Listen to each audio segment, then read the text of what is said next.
Okay, so now I'm going to do the second curve on this. So let's see. I'm starting up here. I've got this left side of my template done. I'm doing the right side now, and I'm looking at this line here and where the first thing I usually look for is any place where the curved line hits an intersection of both a horizontal and a vertical. And it looks to me like there's one right here, right at, let's see, this is 15, 16, 17, 18, 19, 20, right? So right at line 20, it hits the intersection right here. So I'm going to put a line right there. Anywhere else where it hits dead on. Now it looks like it's very close here. So that is line 21, 22, 23, 24, 25. I'm going to label 25, 26, 27, 28, 29, 30. Okay, so at 23, it's very close. So I'm going to go to 23. And what's my horizontal? 4.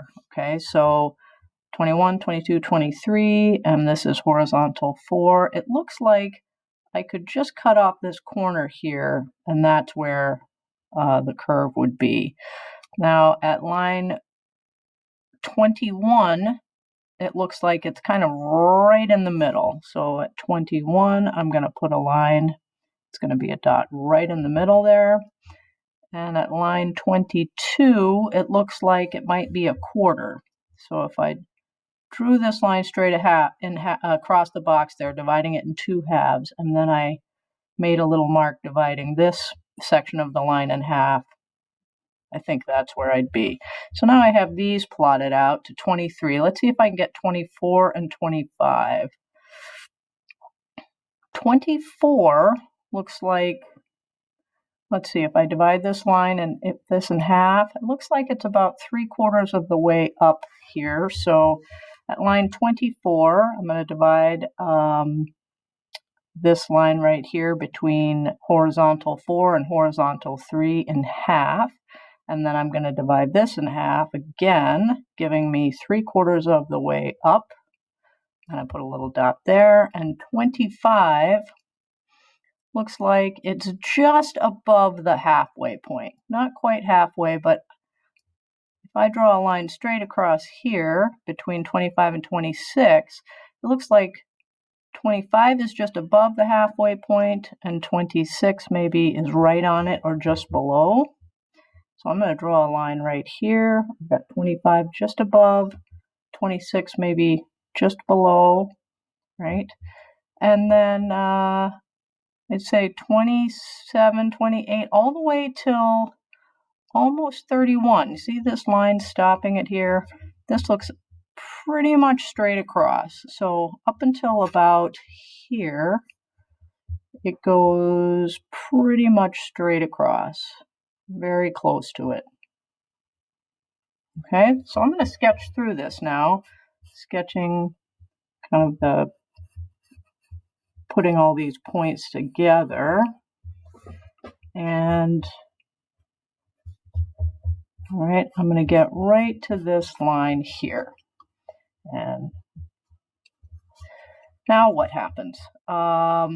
It looks like this point right here, that's 35, 34, 33, and 1, 2, 3 up. I've got a tiny little triangle again. So 35, 4, 3, and 3 up. So I've got just a tiny little line here making this little tiny triangle.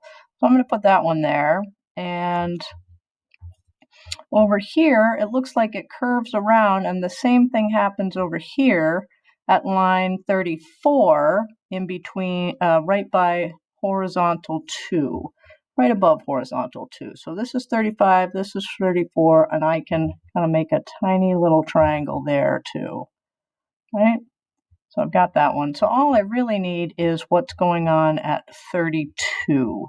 At 32, it looks like if I divided this into thirds, it would be right around the 1/3 mark. So 31, 32, I'm going to just put a couple of pencil lines on there, dividing this into thirds, and it should be something like that. So I'm going to sketch through these guys.